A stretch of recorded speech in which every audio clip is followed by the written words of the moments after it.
And welcome to another edition of Gloves Off with Ray Boom Boom Mancini. We're here at Hollywood Smoke in the city of Santa Monica. I'm your co-host, Steve Kim. And Ray, now we go to Omaha, which is Peyton Manning's favorite audible. For the WBO lightweight title, Terence Crawford takes on Ray Beltran. Ray, I want to be on the record right now. I think Beltran will be a much more stout test than Yuri Gamboa for one reason. He's a real lightweight. Well, yes, I know Ray Beltran, and I've watched him train for this fight. He is. Ray's a big, strong lightweight, strong kid, could fight. I think Ray is going to have to put the pressure on. Ray has a tendency to sit back and sit back and wait for them power shots. He has to sit back and let other guys dictate. He's going to me, has to set the pace right from the jump. Not saying make it a dogfight, but pressure. Keep that jab. Ray has a good jab when he uses it. He doesn't use it as much as I'd like to see him use it. And he's too straight up and down. Yeah. I like to see him, but when he gets close, he bends his body, bends his knees. He's very deceptive. He's a very skillful fighter. I like Ray personally. I'd like to see him win. I like to say I know the champ. But Crawford's a headache, man. Crawford's a headache for anybody. And his mindset is so high right now because beating Gamboa, and he's the world champion. The saying, when you become champion, you become a 40% better fighter. And he's fighting in his backyard. So Ray better bring something different to the table. Ray, I'll say this right now. I know Ray Beltran, and you're right. He is what I call kind of a snowball. Takes time to get rolling downhill, and sometimes takes a little bit too long.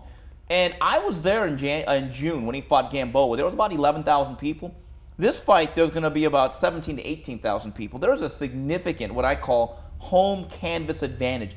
Every close round early is going to go to the red corner. Oh. So I don't think there's any doubt. If you're the training staff, if you're working that corner, you better tell Ray, you better start punching during the instructions. I don't think he can give away the early rounds. So you're saying there's going to be a little home cooking there, huh? A home cooking, there's no doubt about it. I mean, listen, we know the deal here. You know the business. When you're in Youngstown, when you were fighting in your prime, realistically, you were probably up 2-0 on the card before the first bell even I like to think it was my left and my right, 2-0, baby. But I understand what you're saying. No, and absolutely. You just said it. That crowd is going to be, they're going to be so loud, overzealous. I mean, I'm not sure Ray's been in I know he wanted to fight Ricky Burns over in England. Mm-hmm.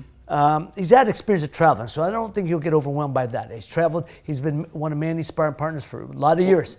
That's another thing I want to bring up. If you go hundreds and thousands of rounds with Manny Pacquiao, and again, I know it's just sparring, and you are able to handle yourself, that's the one thing I've always been impressed with Ray, watching him at Wildcard.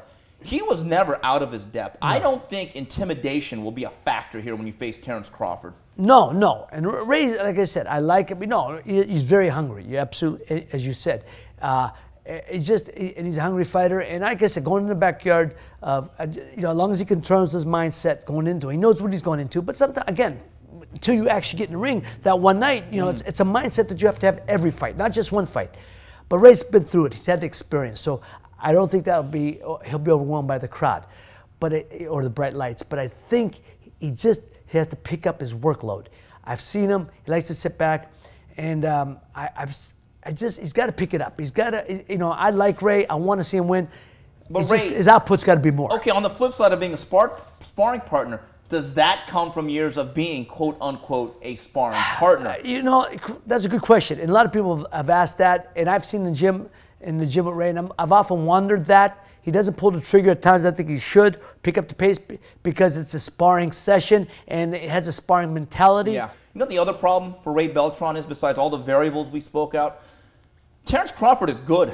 This is a young, strong, solid, well-schooled, all-around fighter. He switch hits, he's effective to the body, he's got fast hands, and he showed he's not going to panic as he did against Yuri Gamboa. That's the biggest problem. Crawford, I think, is the goods. Yes, he is. He really is. I've been very impressed with him. And as you said, we got home cooking.